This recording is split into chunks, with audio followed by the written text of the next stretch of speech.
La semaine sainte, la semaine de la Passion, ne nous invite pas à trop d'activisme, mais bien à propos, dans une sorte de passion nous-mêmes, c'est-à-dire en restant passifs, à écouter. D'ailleurs, elle nous submerge de lectures longues et interminables à souhait, nous écrase sous leur poids. Pensez par exemple aux 9 lectures de la Vigile pascale. Et cela pour justement nous faire sombrer avec le Christ et nous laisser relever. Cela est encore plus vrai de la Passion selon Saint Jean, qui est lue tous les vendredis saints et qui n'ouvre sur rien, où toute parole est engloutie dans le grand silence qui vient après. La lecture qui va suivre et la prière qui la conclura ne vous apprendront rien. Il s'agit juste d'écouter, de réécouter encore et encore pour nous laisser habiter par ce drame qui, en définitive, est le miroir de nos fragilités et de notre humanité aimée par Dieu.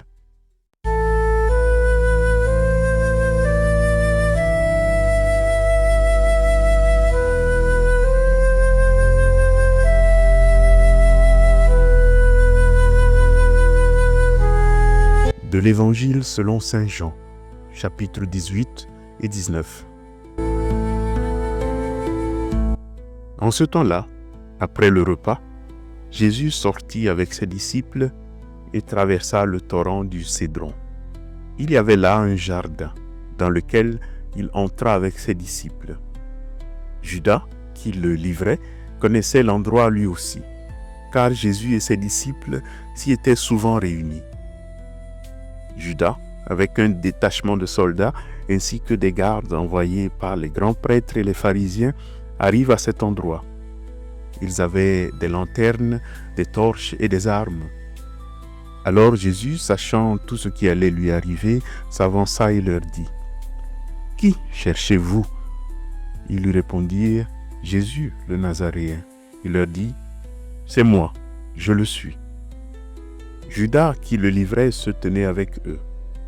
Quand Jésus leur répondit : « C'est moi, je le suis », ils reculèrent et tombèrent à terre. Il leur demanda de nouveau : « Qui cherchez-vous » Ils lui dirent : « Jésus, le Nazaréen. » Jésus répondit : « Je vous l'ai dit, c'est moi, je le suis.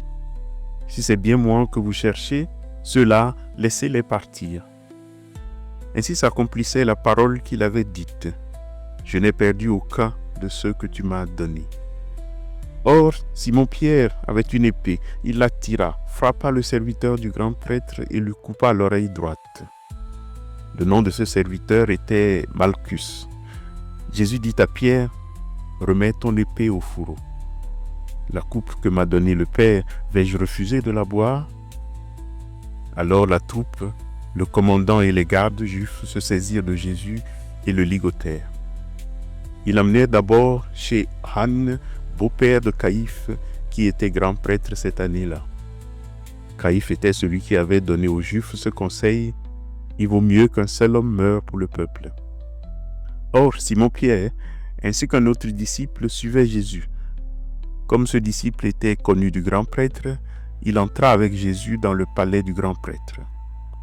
Pierre se tenait près de la porte, dehors.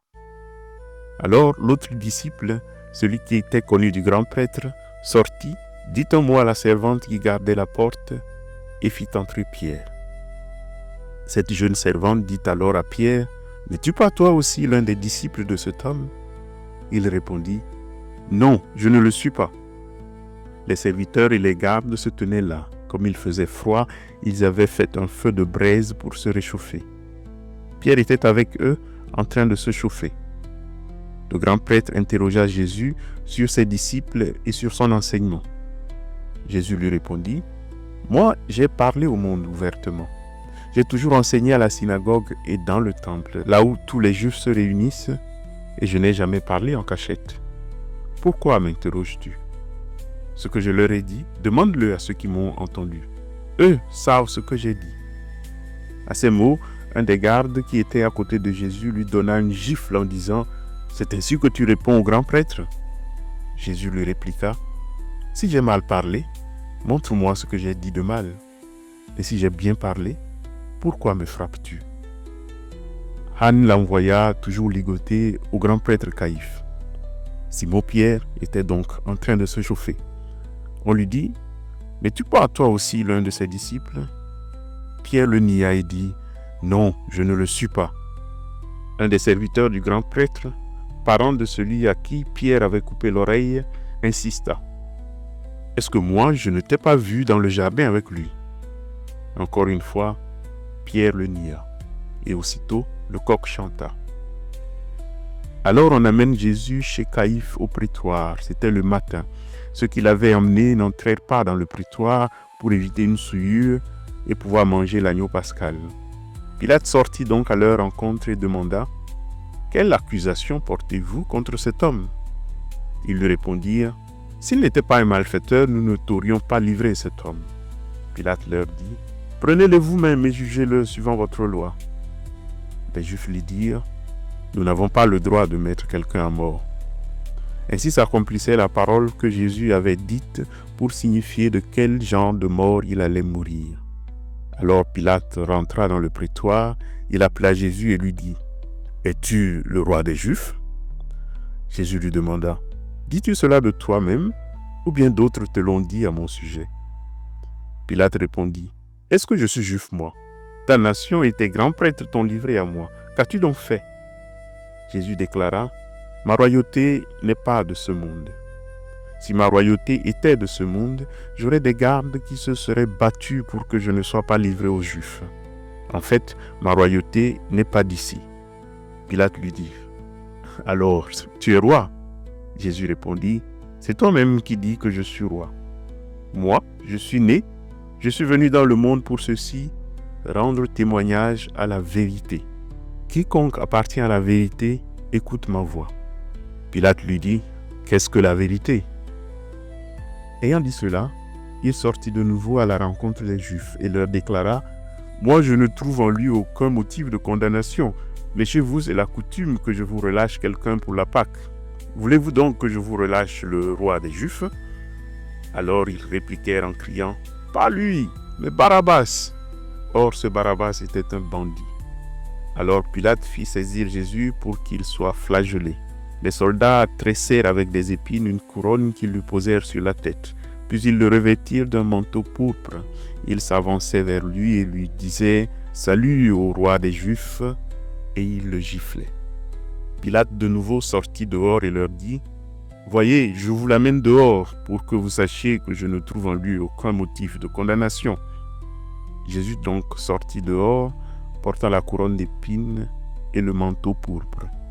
Et Pilate leur déclara, « Voici l'homme. » Quand ils le virent, les grands prêtres et les gardes se mirent à crier, « Crucifie-le, crucifie-le » Pilate leur dit, « Prenez-le vous-même et crucifiez-le. Moi, je ne trouve en lui aucun motif de condamnation. » Ils lui répondirent, « Nous avons une loi, et suivant la loi, il doit mourir parce qu'il s'est fait fils de Dieu. » Quand Pilate entendit ces paroles, il redoubla de crainte. Il rentra dans le prétoire et dit à Jésus, « D'où es-tu » Jésus ne lui fit aucune réponse. Pilate lui dit alors, « Tu refuses de me parler à moi? Ne sais-tu pas que j'ai le pouvoir de te relâcher et le pouvoir de te crucifier ?» Jésus répondit, « Tu n'aurais aucun pouvoir sur moi si tu ne l'avais reçu d'en haut. C'est pourquoi celui qui m'a livré à toi porte un péché plus grand. » Dès lors, Pilate cherchait à le relâcher, mais des Juifs se mirent à crier, « Si tu le relâches, tu n'es pas un ami de l'empereur. Quiconque se fait roi s'oppose à l'empereur. » En entendant ces paroles, Pilate amena Jésus au dehors. Il le fit asseoir sur une estrade au lieu dit le dallage, en hébreu Gabata. C'était le jour de la préparation de la Pâque, vers la 6e heure, environ midi. Pilate dit aux Juifs, « Voici votre roi. » Alors ils crièrent, « À mort, crucifie-le » Pilate leur dit, « Vais-je crucifier votre roi ?» Les grands prêtres répondirent, « Nous n'avons pas d'autre roi que l'empereur. » Alors il leur livra Jésus pour qu'il soit crucifié. Ils se saisirent de Jésus, et lui-même, portant sa croix, sortit en direction du lieu dit le crâne ou calvaire, qui se dit en hébreu Golgotha. C'est là qu'ils le crucifièrent et 2 autres avec lui, un de chaque côté, et Jésus au milieu. Pilate avait rédigé un écriteau qu'il fit placer sur la croix. Il était écrit « Jésus, le Nazaréen, roi des Juifs ». Beaucoup de Juifs lurent cet écriteau parce que l'endroit où l'on avait crucifié Jésus était proche de la ville et que c'était écrit en hébreu, en latin et en grec. Alors les grands prêtres des Juifs dirent à Pilate « N'écris pas roi des Juifs, mais cet homme a dit « Je suis le roi des Juifs ». Pilate répondit « Ce que j'ai écrit, je l'ai écrit ». Quand les soldats eurent crucifié Jésus, ils prirent ses habits. Ils en firent 4 parts, une pour chaque soldat. Ils prirent aussi la tunique. C'était une tunique sans couture, tissée tout d'une pièce de haut en bas. Alors ils se dirent entre eux, « Ne la déchirons pas, désignons par le sort celui qui l'aura. » Ainsi s'accomplissait la parole de l'Écriture. Ils se sont partagés mes habits, ils ont tiré au sort mon vêtement. C'est bien ce que firent les soldats. Or, près de la croix de Jésus se tenait sa mère et la sœur de sa mère, Marie, femme de Cléophas, et Marie-Madeleine. Jésus, voyant sa mère et près d'elle le disciple qu'il aimait, dit à sa mère, « Femme, voici ton fils. » Puis il dit au disciple, « Voici ta mère. » Et à partir de cette heure-là, le disciple l'a pris chez lui. Après cela, sachant que tout désormais était achevé, pour que l'écriture s'accomplisse jusqu'au bout, Jésus dit « J'ai soif ». Il y avait là un récipient plein d'une boisson vinaigrée. On fixa donc une éponge remplie de ce vinaigre à une branche d'hysope et on l'approcha de sa bouche. Quand il eut pris le vinaigre, Jésus dit « Tout est accompli ». Puis, inclina la tête, il remit l'esprit.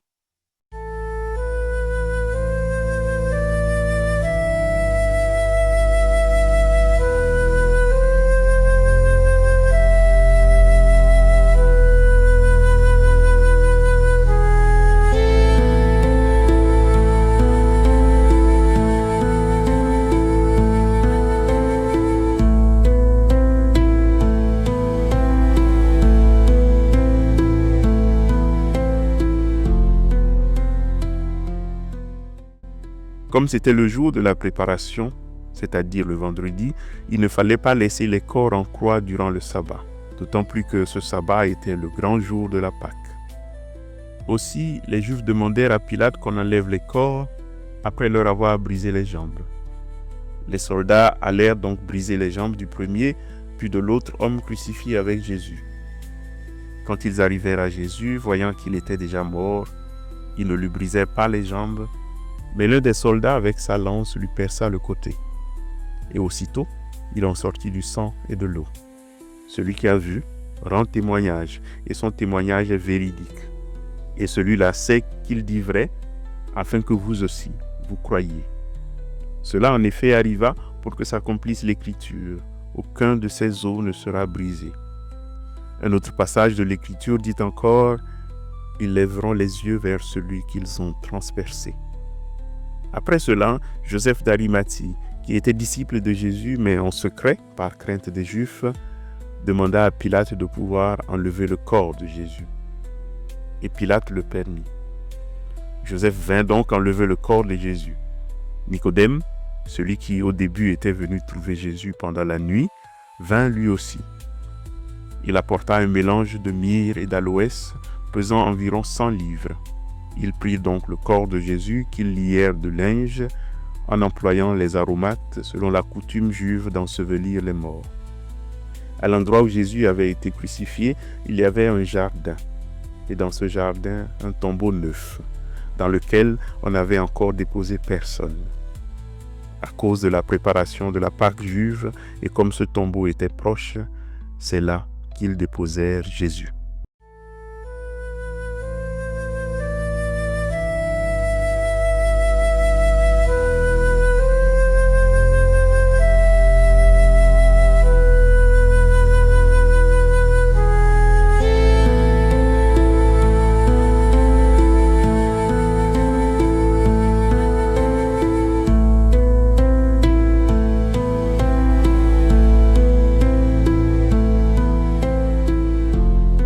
Mon Dieu, t'est-il permis de te prier depuis ta tombe, depuis ce jardin où l'on a roulé la pierre sur ton silence?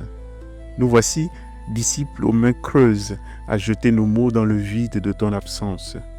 Trahis par la nuit, reniés par l'ami, dont la langue a menti plus vite que le chant du coq. Le jardin où tu pleurais est devenu un champ d'abandon, et nous restons orphelins d'une parole éteinte. Ô grain enfoui dans le sol du Golgotha, qui comprendra que la moisson germe sous le poids de la pierre roulée sur toi? Tout est accompli, dis-tu. Mais qu'avons-nous compris? Mon Dieu, si tu entends encore, écoute ce cri qui n'ose plus dire ton nom. Dans le silence qui s'étale sur tout propos, donne à Pierre d'oublier le chant du coq pour ne garder de souvenir que ta voix. Car depuis nos silences, ta parole monte toujours encore vers nous. Et si en retour, si jamais nos paroles te parviennent aussi depuis ton silence, alors apprends-nous à prier. Apprends-nous à prier de nouveau. Apprends-nous à espérer d'une espérance à la racine du grain qui meurt, jusqu'à ce que l'aurore, lentement, effleure le bord déchiré du tombeau. Et si tu dois revenir, s'il te plaît, fais-le lentement, comme l'aube qui hésite, pour que nos yeux, aujourd'hui aveuglés, s'habituent de nouveau à ta lumière. Notre Père qui est aux cieux, que ton nom soit sanctifié, que ton règne vienne, que ta volonté soit faite sur la terre comme au ciel. Donne-nous aujourd'hui notre pain de ce jour. Pardonne-nous nos offenses, comme nous pardonnons aussi à ceux qui nous ont offensés. Et ne nous laisse pas entrer en tentation, mais délivre-nous du mal.